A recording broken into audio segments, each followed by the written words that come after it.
देखिए, नाभि में तेल डालने की प्रथा जो है वो आयुर्वेद में काफ़ी प्रचलित है, काफ़ी पुरानी है और बहुत सालों से वो बेसिकली चलती आई है। और ये जब हम लोग तेल का इस्तेमाल करते हैं, तो शारीरिक और मानसिक समस्याओं से भी राहत बेसिकली पाई जाती है।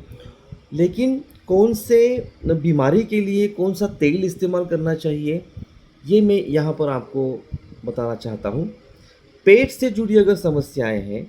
जैसे हम लोग कहते हैं कि गैस है, कब्ज़ है या अपचन की अगर समस्या है, तो अदरक का तेल या फिर एरंडी का तेल, ये अगर आप नाभि में डालोगे, नाभि में उसको क्या करना है, 2 से 3 बूँद अगर आप डालोगे, तो पाचन की समस्याएँ वो जो है वो सुधरनी शुरू हो जाती है। गैस को निकालने में बेसिकली वो मदद करती है और कब्ज़ को भी दूर कर देती है। तो पेट से जुड़ी समस्याओं को लेकर अगर प्रॉब्लम है तो अदरक का तेल या एरंडी का तेल आप इस्तेमाल कर सकते हो। यही अगर किसी को अगर त्वचा से संबंधित कोई समस्या है, जैसे कि ड्राई स्किन हो गया है, एक्जिमा हो गया है, या फिर कोई जो है वो बहुत रूखी त्वचा जो है वो अगर हो गई है, तो उसके लिए बादाम तेल और नारियल तेल, इनमें से कोई भी आप इस्तेमाल कर सकते हो। जिससे क्या होगा कि त्वचा जो बेसिकली आपकी हाइड्रेट जो होती है ना, वो होनी शुरू हो जाती है, या फिर नमी बनाए रखने के लिए ये जो नारियल तेल या फिर बादाम का तेल जो है वो त्वचा को हेल्प करता है। यही अगर बालों की समस्या है, तो बाल झड़ना है या फिर बहुत ज़्यादा सफ़ेद हो रहे हैं, तो सरसों का तेल और नारियल तेल, इसका आप नाभि में डालकर इस्तेमाल कर सकते हो, जिससे कि बालों की जो जड़ें होती हैं उनमें वो पोषण मिल सके और सफ़ेद जो होने के जो कारण हैं वो उसमें से नष्ट हो जाएंगे। बहुत से लोग जो होते हैं उनको जोड़ों की समस्याएं होती हैं, और जिससे हड्डियाँ बेसिकली कमज़ोर होना शुरू हो जाती हैं। अब देखिए कि अपने शरीर में बाकायदा तेल जो है वो हर हड्डी में पहुंचाने की कुदरती एक प्रोसेस है। लेकिन किसी कारणवश अगर वो तेल कम हो जाता है, तो हड्डियों की समस्याएं, हड्डियों में दर्द होना, बार बार फ्रैक्चर होना, ऐसी जो चीज़ें जो है वो सामने आती है। ऐसे समय में आप उसको एरंडल का तेल और तिल का तेल, इनमें से कोई भी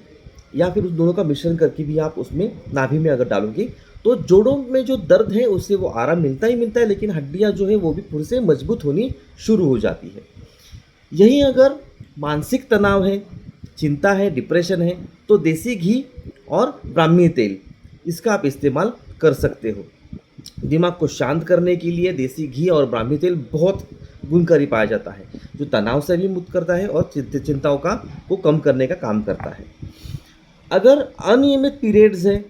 प्रजनन क्षमता अगर बढ़ानी है, तो तिल का तेल या फिर जो घी होता है उसका आप नाभि में डालकर इस्तेमाल कर सकते हो, जिससे हार्मोन्स जो इम्बैलेंस होते हैं ना, वो बैलेंस जो है ना वो होना शुरू हो जाती है, और पीरियड्स जो होते हैं वो नियमित होने भी शुरू हो जाते हैं। अगर किसी किसी लेडीज़ को अगर पीरियड्स की अगर समस्या है, अगर वो अनियमित है, तो नियमित करने के लिए नाभि में तिल का तेल या फिर घी आप रोज़ उसमें 2 या 3 ड्रॉप डालना शुरू कर दें। इस समस्या से आपको राहत मिलनी शुरू हो जाएगी। यही अगर आँखों की अगर रोशनी अगर बढ़ानी है, तो उसके लिए देसी घी और बादाम तेल, इसका आप इस्तेमाल कर सकते हो, जिससे दृष्टि सुधरने की काम शुरू हो जाती है। और आँखों में जिनकी अगर जलन हमेशा होती है, तो आँखों की जलन भी पूरी तरह से कम होना, नष्ट होना शुरू हो जाता है। इसी तरह से अगर शरीर में अगर ठंडक बनाए रखने के लिए और अगर इम्यूनिटी सिस्टम अगर बढ़ानी है, तो सरसों का तेल और नीम का तेल आप इसका इस्तेमाल कर सकते हो, जिससे शरीर को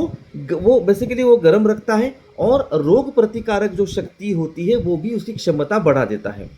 याद रहे कि सोने से पहले नाभि में 2 से 3 बूंद डालें और हल्के हाथों से मसाज करना ना भूलें, तथा कम से कम ये जो चीज़ है वो 15 से 20 दिन अगर आप लगातार करोगे तभी असर करेगी। ये 1 या 2 दिन का काम नहीं है। इससे कम से कम 15 से 20 दिन आपको लगातार करना है, और असर मिलने के बाद भी अगर करते रहोगे तो भी शरीर में आपको ताजगी और ये जो शारीरिक और मानसिक जो प्रॉब्लम्स है इससे आप बाहर निकल पाओगे। मैं doctor Shirish Kakade, Venus spiritual healing community trust के साथ में, धन्यवाद।